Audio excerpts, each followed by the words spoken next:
Epístola do apóstolo Paulo aos Gálatas. Aprendizado.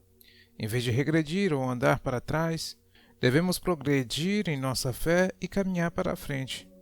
Introdução. Esta carta que Paulo escreveu aos Gálatas por volta do ano 57 d.C., além de ser uma apologia ao cristianismo autêntico e genuíno, é uma defesa com autoridade do verdadeiro Evangelho de Cristo e se opõe aos simpatizantes do judaísmo, os quais queriam trazer os rituais da antiga aliança para dentro da igreja cristã. Gálatas 1, versículo de número 6 a versículos 24. E Gálatas 3, versículo de número 1 até o versículo 5. Gálatas 4, versículo 21 a 31 e capítulo de número 5, do 1 até o 7.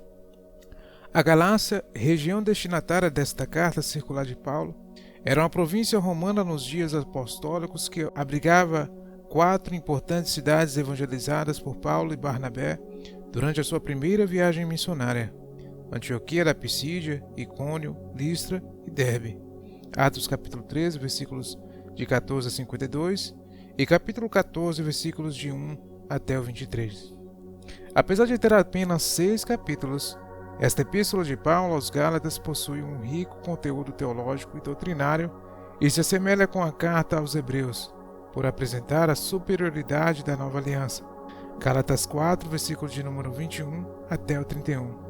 No capítulo 1, Paulo defende de forma veemente o evangelho que ele pregava, dizendo: "Mas faço-vos saber, irmãos, que o evangelho que por mim foi anunciado não é segundo os homens, porque não recebi nem aprendi de homem algum, mas pela revelação de Jesus Cristo."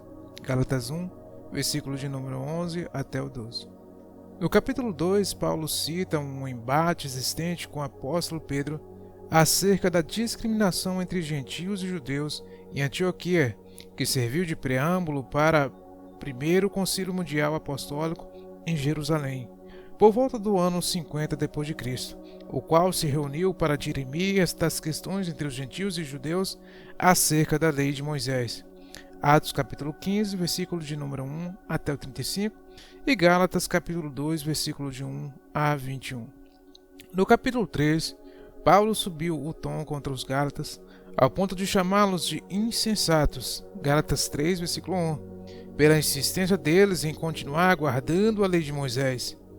Ele apela para a grande obra realizada por Cristo na cruz, dizendo: "Cristo nos resgatou da maldição da lei, fazendo-se maldição por nós, porque está escrito: Maldito todo aquele que foi pendurado no madeiro, para que a bênção de Abraão chegasse aos gentios por Jesus Cristo, e para que pela fé nós recebamos a promessa do Espírito." Gálatas capítulo 3, versículo de 13 a 14. No capítulo 4, Paulo explica como os gentios se tornaram filhos de Deus por adoção mediante a fé em Cristo. Gálatas capítulo 4, versículos 1 a 7. E apresenta uma alegoria entre Sara e Agar, para ensinar aos Gálatas que permanecer guardando a lei mosaica é continuar na posição de escravos como Agar. Porém, aceitar a obra da graça oferecida por Cristo significa ser livre como Sara. Gálatas capítulo 4, versículo 21 a 31. O capítulo 5 tornou-se o capítulo de ouro do fruto do Espírito, por apresentar o grande contraste entre as obras da carne e os componentes do fruto do Espírito. Gálatas capítulo 5, versículo 17 a 25.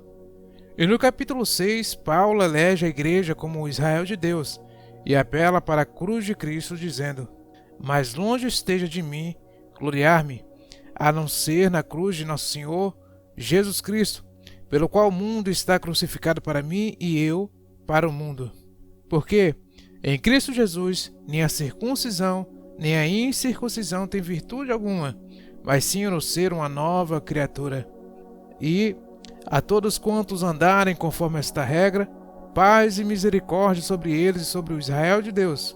Desde agora ninguém me inquiete, porque trago no meu corpo as marcas do Senhor Jesus." Gálatas capítulo 6, versículos 14 até o 17. Esta carta de Paulo aos Gálatas é extremamente atual para os nossos dias, principalmente quando há igrejas em nossa própria pátria, nas quais falta apenas restabelecer os sacrifícios da antiga aliança nos templos, ao trazerem elementos do judaísmo para os seus cultos, em vez de pregarem tão somente o genuíno Evangelho da graça de Cristo.